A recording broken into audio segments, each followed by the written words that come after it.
Hi everyone. आज की video में बात कर रहे हैं प्रोसीजर ऑफ कैपिटल बजटिंग, पूंजी बजटन की प्रक्रिया।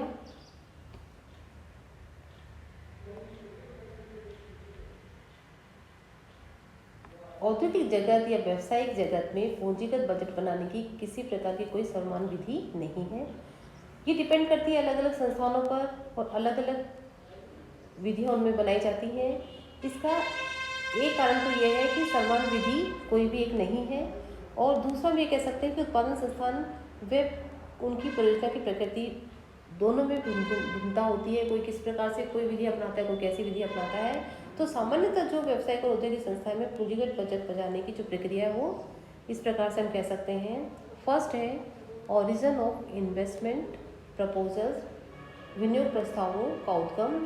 पूंजी बचत की प्रक्रिया का जो पहला स्टेप है वो विनियोग प्रस्तावों का उद्गम होना होता है, उनका ओरिजिन होता है। और व्यावसायिक संस्थान में विनियोग प्रस्तावों का उद्गम प्रबंध के किसी भी स्तर पर हो सकता है। संस्थान का उच्च प्रबंध यह विचार ला सकता है या संस्थान में कार्यरत कोई भी पक्ष, जैसे हम बात करें मजदूर है, फैक्ट्री मैनेजर है, फोरमैन आदि, ऐसा विचार उच्च प्रबंध के समक्ष रख सकता है जिन पर आगे विचार किया जाता है। नेक्स्ट, प्रेजेंटेशन ऑफ प्रपोजल्स, प्रस्तावों का प्रस्तुतिकरण। जब एक बार प्रस्ताव का उद्गम हो जाता है तो उद्गम होने के साथ ही उन्हें व्यवस्थित रूप से तैयार करके जो विभागाध्यक्ष हैं उनके माध्यम से समक्ष जो ऑफिसर है या बजट समिति है उसके समक्ष प्रस्तुत करना होता है। और ऐसी परियोजना संबंधी प्रस्ताव में विस्तृत विवरण और जो योजनाएं हैं उनमें वो होने के साथ साथ योजना की जो इम्पोर्टेंस है उस पर भी प्रकाश डालना जरूरी होता है। तो जो महत्वपूर्ण बातें हैं जो इनमें विनियोग प्रस्ताव में सम्मिलित की जाती हैं वो इस प्रकार हैं, जैसे date of request, name of the department, project identification number, object of project, description of the project, risk involve in project, estimated total cost, estimated of the amount and timing of expenditure, expected starting and completion date of the project and estimated rate of return of the project।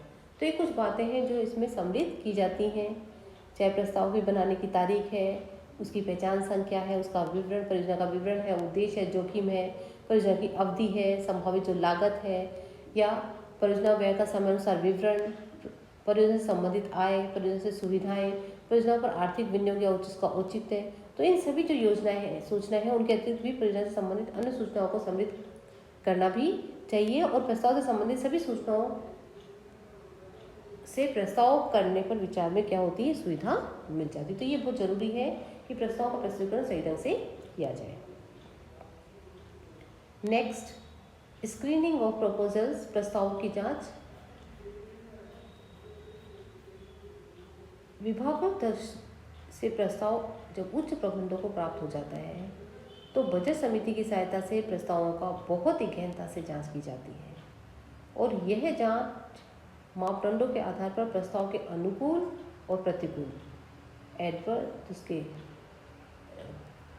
Favourable है ये या नहीं है, उन प्रभावों को ध्यान में रखते हुए की जाती है। प्रस्तुत प्रस्ताव संस्थान के लॉन्ग टर्म डेवलपमेंट जो कार्यक्रम है उनके अनुसार ही है या नहीं है, तथा इसमें विभागीय असंतुलन तो नहीं हो जाएगा, इस बात पर भी पूरी तरह से विचार किया जाता है। तो स्क्रीनिंग ऑफ प्रपोजल बहुत ही गहनता से किया जाता है। Next, economic study and evaluation of projects, प्रस्तावों का आर्थिक अध्ययन एवं मूल्यांकन। एक बार जब प्रस्ताव की जांच की जाती है तो उन्हें उपयुक्त माना जाता है, उनका इकोनॉमिक एनालिसिस किया जाता है, उनका अध्ययन किया जाता है, उनका मूल्यांकन किया जाता है, और प्रस्तावक अपनी दृष्टि से उस परियोजना पर होने वाली लागत का अनुमान भी बताता है कि कितनी लागत उसमें आएगी, और बजट समिति व आर्थिक विभाग को उसके लिए चाहिए कि जो राशि है, उसकी लागत है, साधनों की जो उसकी उपलब्धता है, परियोजना प्रारंभ करने व चालू होने के मध्य पर लगे वाले समय आदि के आधार पर आर्थिक अध्ययन और मूल्यांकन करना चाहिए। Next, project selection. जब प्रस्तावों का आर्थिक अध्ययन और मूल्यांकन किया जाता है तो परियोजना का ये परियोजना से यह जानकारी मिल जाती है कि कौन सी परियोजना संस्थान के लिए हानिकारक है तथा कौन सी योजना प्रॉफिटेबल है।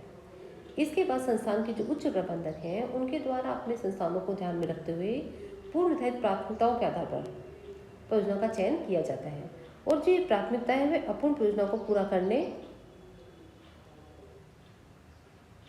वैधानिक आवश्यकताओं को पूरा करने, पुनर्स्थापन परियोजना को स्थापित को स्वीकार करने, लागत में कमी लाने वाली परियोजना को स्वीकार करने आदि के संबंध में हो सकती है, तो किसी प्रकार की भी हो सकती है। 9 फाइनल अप्रूवल, अंतिम अनुमोदन। बजट समिति परियोजना प्रस्ताव पर सभी दृष्टि से विचार करने के बाद परियोजना को अंतिम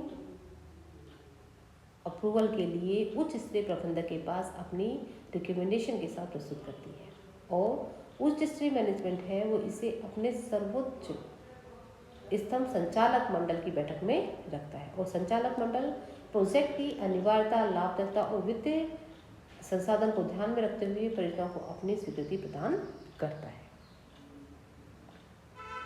next, preparation of capital budget, पूंजी बजट तैयार करना। जब संचालक मंडल की स्वीकृति मिल जाती है तो उसके बाद परियोजना को पूंजी बजट में सम्मिलित किया जाता है। परियोजना के लिए आर्थिक संसाधनों की व्यवस्था की जाती है। यह कार्य संस्थान का कौन सा विभाग करेगा? फाइनेंस डिपार्टमेंट करता है। वित्त विभाग में वार्षिक पूंजी बजट के माध्यम से सभी परियोजनाओं के लिए संस्थानों का विवरण किया जाता है जिसके अंतर्गत विस्तृत विवरण दिया जाता है कि परियोजना कब किस कार्य के लिए कितना व्यय किया जाना है। Now next is sanction of expenditure, पूंजी व्यय की स्वीकृति।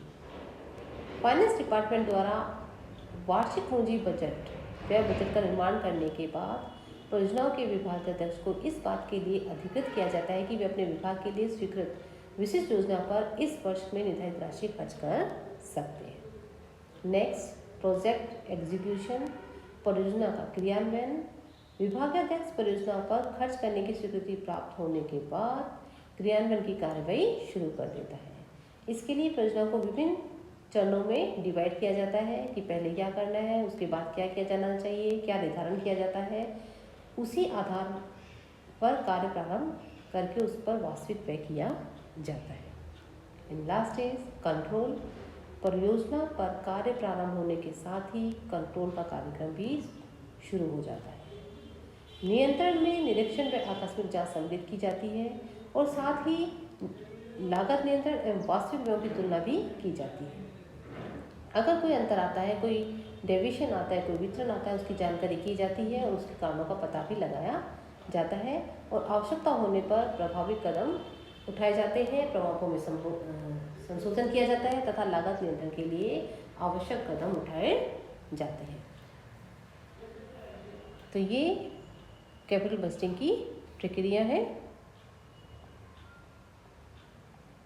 Thank you so much.